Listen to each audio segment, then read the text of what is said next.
Assalamu alaikum students. I hope you will be fine at your homes. Yes, in the previous lesson we talked about anaerobic respiration, the two types of anaerobic respiration, and then we talked about how much is the ATP production in that as compared to aerobic respiration, which is of course very very small, as only two ATP molecules are made.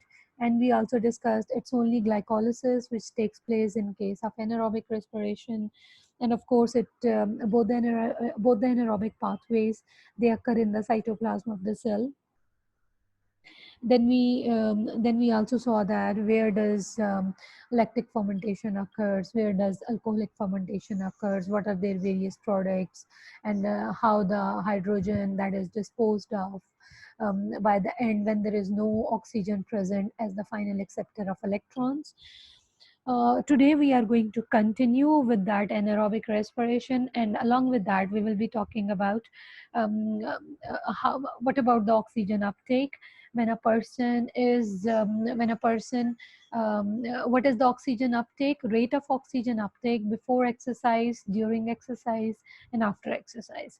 That is what we have to see today. So moving to the next one, we come we come back to the anaerobic respiration.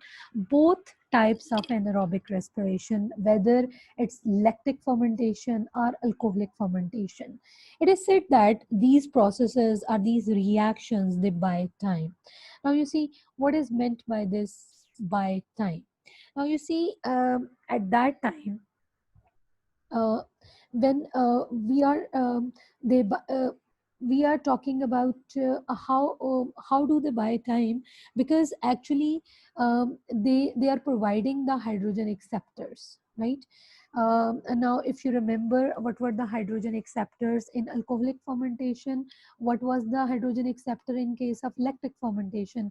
In lactic fermentation, if you remember, it was pyruvate, which is accepting the hydrogen from reduced NAD, while in case of alcoholic fermentation it is ethanol which is getting hydrogen from reduced NAD, right? So ethanol in alcoholic fermentation and pyruvate in case of lactic fermentation, they are acting as hydrogen acceptor.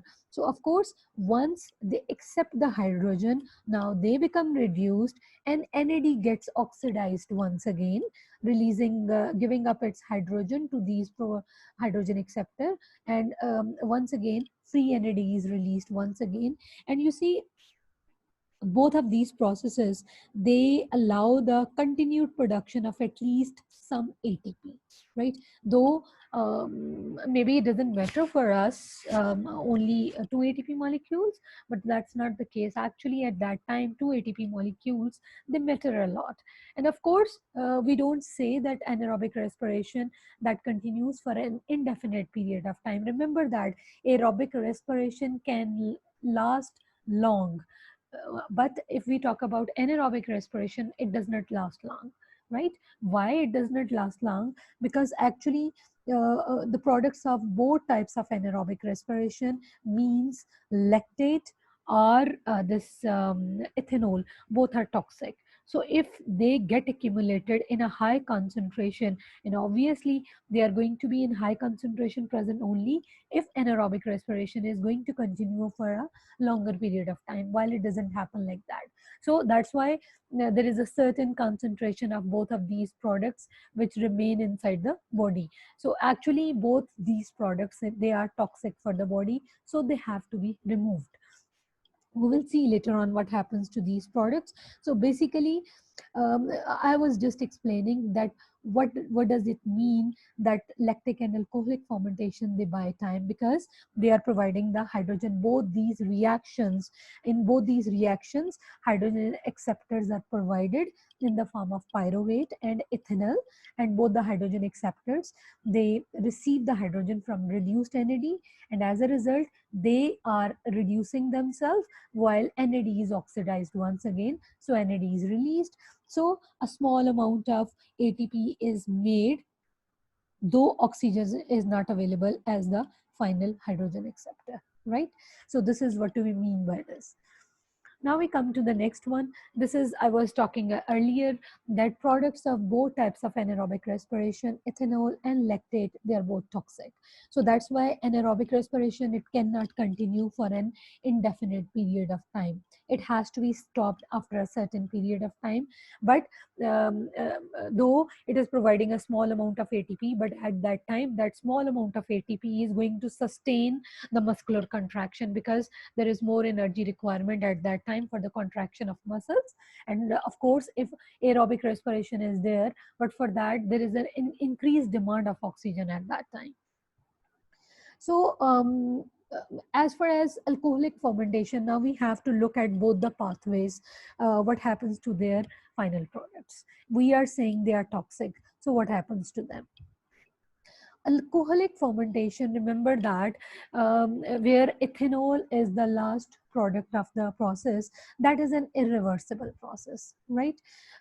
It means though ethanol still contains a lot of chemical potential energy, but as this process is irreversible, means ethanol cannot be converted somehow into some other compound, or maybe it cannot be converted back.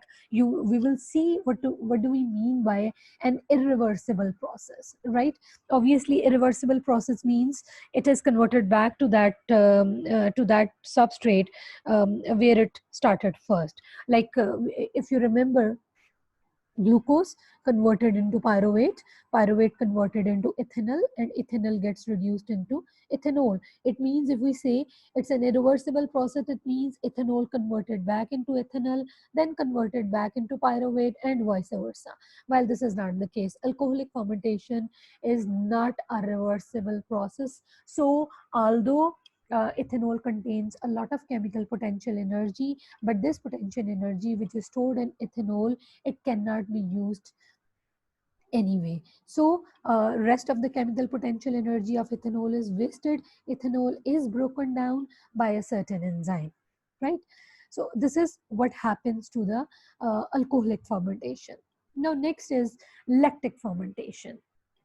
Now you will see, before coming to this diagram, I will move to the next slide. Now you see lactate, just like ethanol, it contains a lot of energy, right? But what is the difference over here? Lactate pathway is reversible, right? Now what happens to the lactate over here? Actually, if you see, once lactate has been produced, then lactate is transported via blood circulation, obviously dissolved in blood plasma. It is transported to liver. Now in liver, what happens to this lactate? Lactate is converted back to pyruvate. Now remember that when we talked about lactic fermentation, what was the sequence of the process? It was glucose converting into pyruvate, and pyruvate converting into lactate. Now what is happening here? Lactate, once produced, it is transported by blood plasma to the liver. In liver, lactate is converted back to pyruvate. Now what happens after this pyruvate? Now you see this pyruvate, about 20% of this, that is converted back to glucose, right? And this process of formation of glucose from pyruvate, this is called as gluconeogenesis. Gluco word comes from glucose, neo means new, genesis means synthesis, so means formation of new glucose. That is, so this is gluconeogenesis. So basically, by the process of gluconeogenesis, pyruvate is converted back to the glucose, but it is round about 20% of this which is converted back to the glucose, right? Now what happens to this glucose? This glucose is used in aerobic respiration whenever oxygen is available. Now you see, that's why we are saying lactate pathway is reversible, while alcoholic fermentation or alcoholic pathway is not reversible, right? Now what happens to the remaining, because we are saying about 20% is converted back to the glucose, so what happens to the remaining and that is remaining pyruvate is converted to the glycogen, and by the process which is called as glyconeogenesis, formation of new glycogen, right? And obviously we know that that glycogen gets stored in the liver cells, and whenever there is a deficiency, whenever there is a decrease in blood glucose concentration, this glycogen is going to be converted back into the glucose to provide to once again, so that once again the concentration of blood glucose that comes to the required level. So you see, this is what happens to the lactate. And now we come back to this diagram. If you see, this is what is happening in muscles, and this is what is happening in liver. If you see over here, in muscles, obviously the glucose, the glycolysis is taking place. Glucose is going to be converted into pyruvate, and this is going to be converted into lactate. So this is a lactate pathway. What is this 2p? Actually, this P stands for phosphate. It means two phosphates are going to be released here, and obviously where these two phosphates are going, they are going to be added to 2 ADP, and that leads to the formation of 2 ATP molecules, which we say net gain of ATP formed in anaerobic respiration, that is 2 ATP molecules. Okay, so actually this 2P means we can write it down as well. We can write it directly as 2 ATP rather than writing this. So, okay.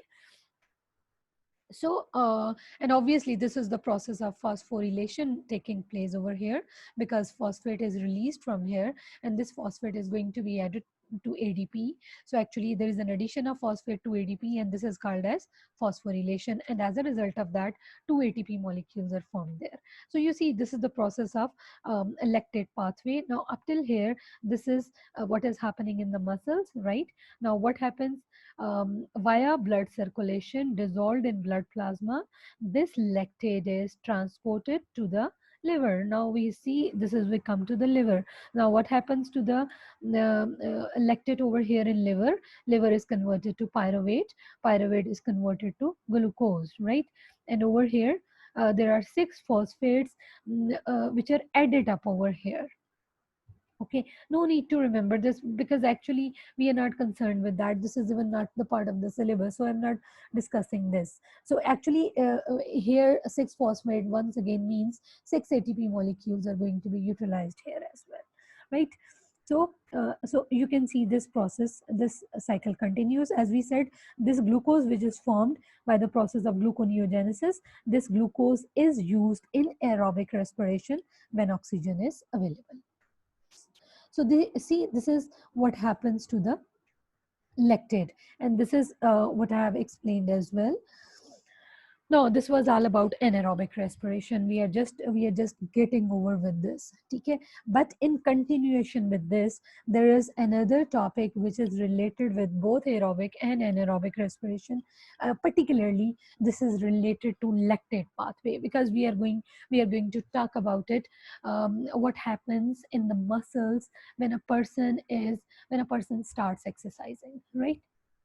So obviously we know that whenever a person is doing strenuous exercise, anaerobic respiration means the lactic fermentation takes place at that time, along with the aerobic respiration taking place also at the same time.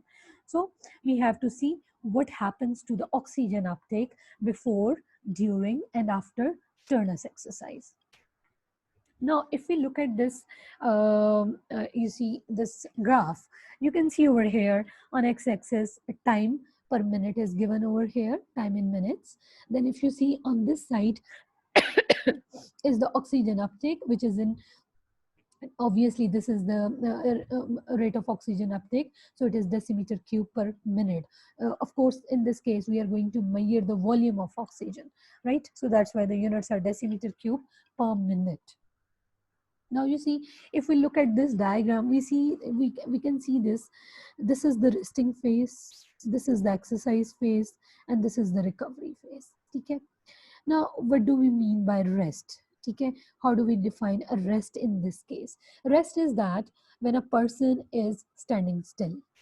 When a person is standing still, that is the resting phase. Okay, now, when a person is standing still, now you can see that this graph, it shows it shows what happens to the oxygen uptake of a person before. Now, this is before, during, and after exercise, right? So there are three phases shown over here of a person: before exercise, during exercise, and after exercise. We have to see what happens to the oxygen uptake. Okay.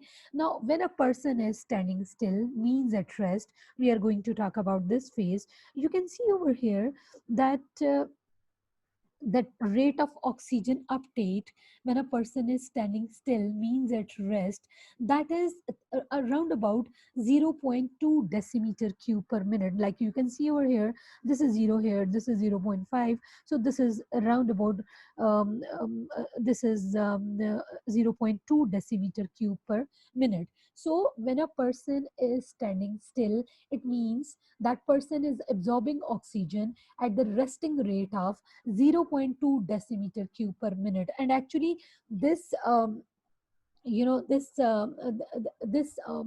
is a measure of person's metabolic rate, because when we say a person is at rest, in this case standing still, so it means only basic metabolic activities are being carried out at that time. So this is what we say, 0.2 decimeter cube per minute is actually is a measure of person's metabolic rate. Okay. Now, this is all over. I hope this is clear. Now, when exercise begins, obviously, as exercise begins, muscles, they start contracting at a faster rate, right? So more oxygen is required to support aerobic respiration in the person's muscles, because obviously aerobic respiration is already taking place over there. So as soon as muscles, they start contracting, rate of obviously more energy demand is there. To meet up that more energy demand, rate of aerobic respiration has to increase. But to increase the rate of aerobic respiration, what do we need to increase? Obviously, oxygen supply. Are there obviously there is more demand for oxygen. So when exercise begins, more oxygen is required to support aerobic respiration in the person's muscles, right? And almost this oxygen demand, this increases to 2.5 decimeter cube per minute. You can see over here, this graph is going there, is increasing not sharply. It's a steady increase over there. Now you can see up till here, it's about 6 minutes here, it's about 6 minutes here. If you look at the x-axis, so you can see it means how many minutes are there. 1, 2, 3, 4, right? So I will come to this, what is this 4 minutes. So once again, when exercise starts, more oxygen is required to support that increased aerobic respiration in the person's muscles, right? Obviously there is there is a more oxygen demand. So oxygen demand increases to, now you can see over here, up till here, what is the oxygen demand? 2.5 decimeter cube per minute. At rest, the metabolic rate, at the rate of oxygen uptake at rest, when a person was standing still before exercise, that was 0.2 decimeter cube per minute. But as soon as a person starts exercising, there is more oxygen demand, and actually the overall demand, that increases to 2.5 decimeter cube per minute. But you must remember that it takes, now of course when we say there has to be more oxygen over there, now from where we are getting the oxygen? Obviously we are getting it from our surroundings, and that is by the process of breathing. And which organs are involved there? Of course the lungs. And if lungs, they start working faster, now oxygen that is coming at a faster rate inside the lungs, and the rate of diffusion of oxygen from the alveoli into the blood, that also increases.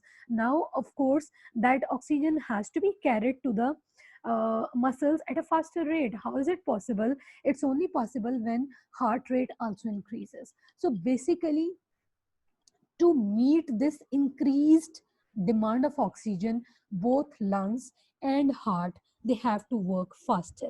But it takes about 4 minutes for the heart and lungs to meet this demand. That's why you will see over here, up till here, this graph is increasing, and it's 1, 2, 3, 4. So actually why these 4 minutes are there, and after that you see it becomes it becomes constant, the rate becomes constant, because up till here As I said, the lungs and the heart, they both have to work faster, but it takes about 4 minutes for both heart and lungs to meet this demand, means this 2.5 decimeter cube per minute, right?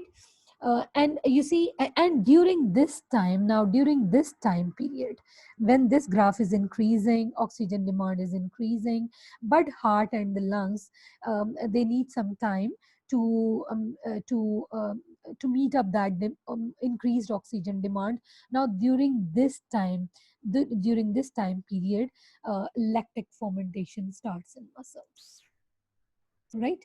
So now you see, we say that during this time period, person builds up an oxygen deficit.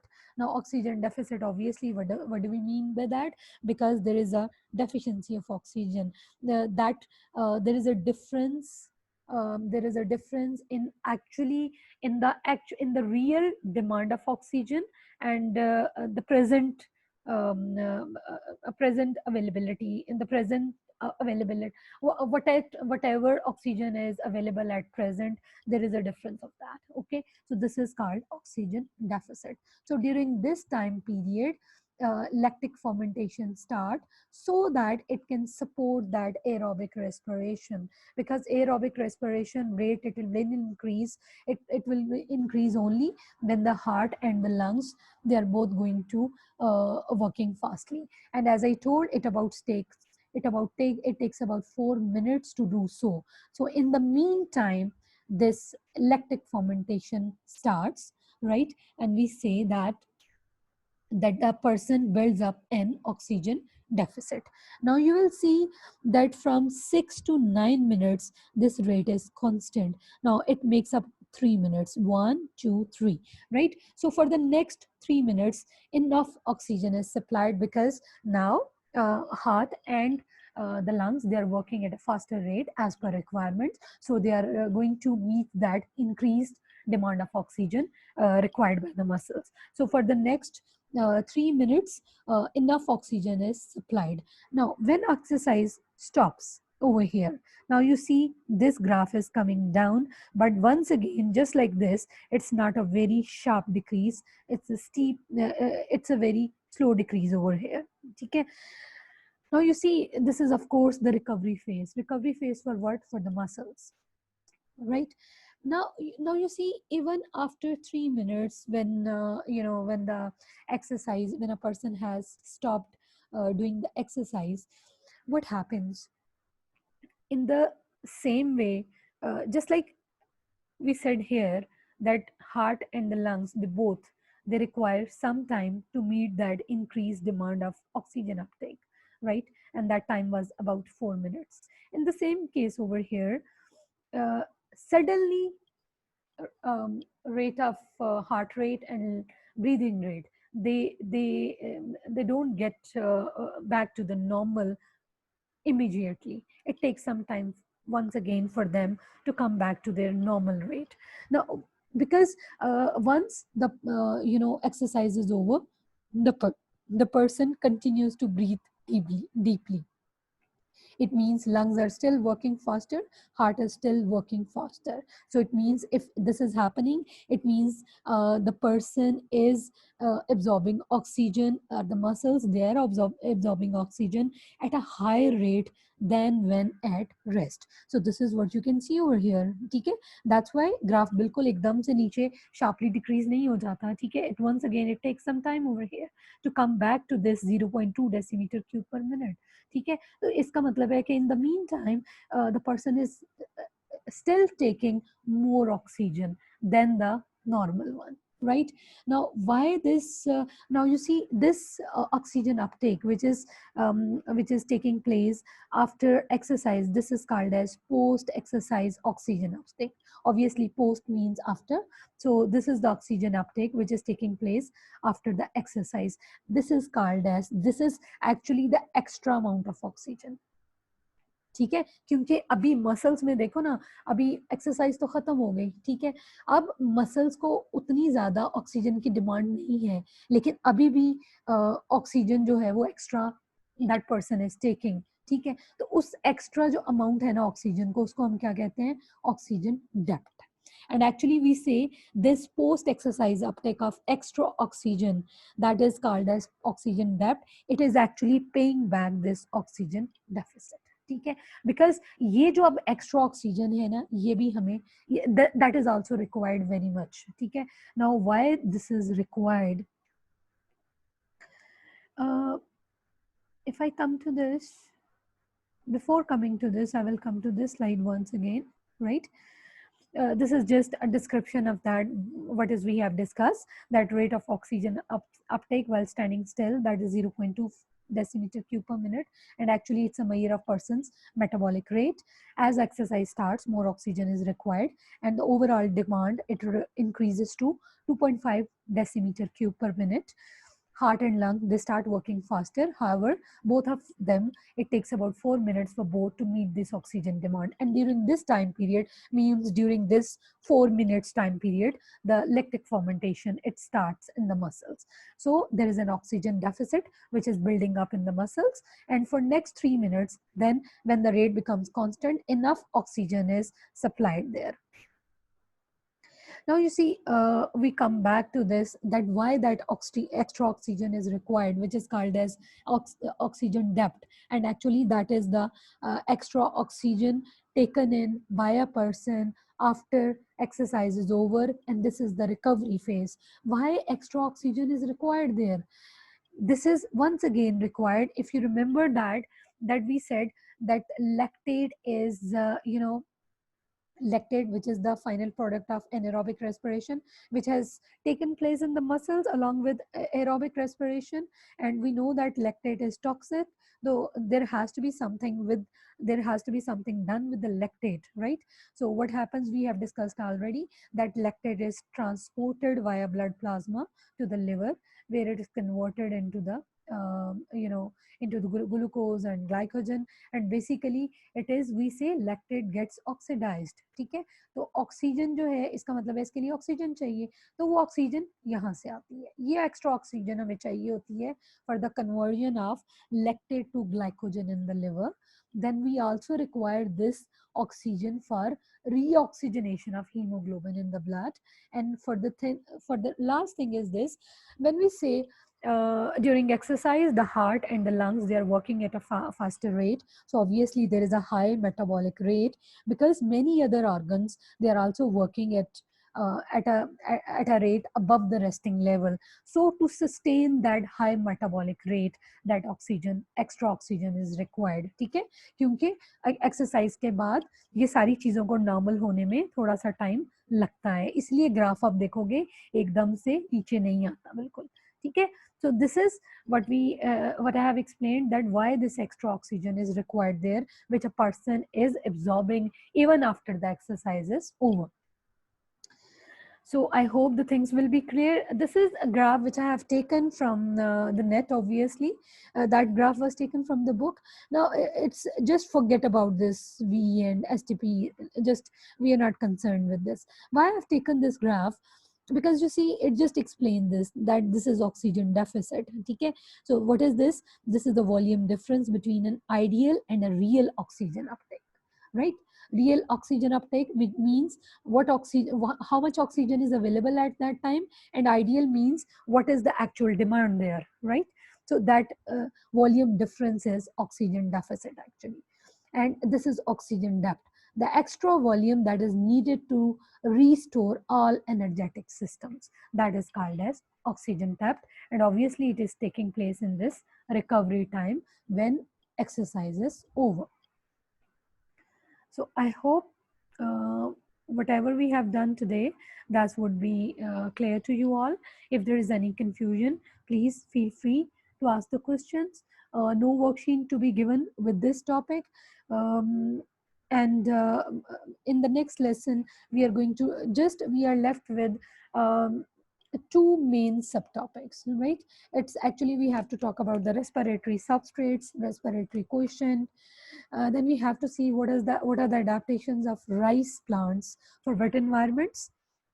that is related to the respiration as well. And then how oxygen uptake during respiration, it can be measured, right? Actually, that is the practical aspect of this chapter, okay? And that is mainly that question is mainly asked in paper number 5 rather than paper number 4. So till today, that's more than enough. So have a nice day, and Allah Hafiz. Thank you.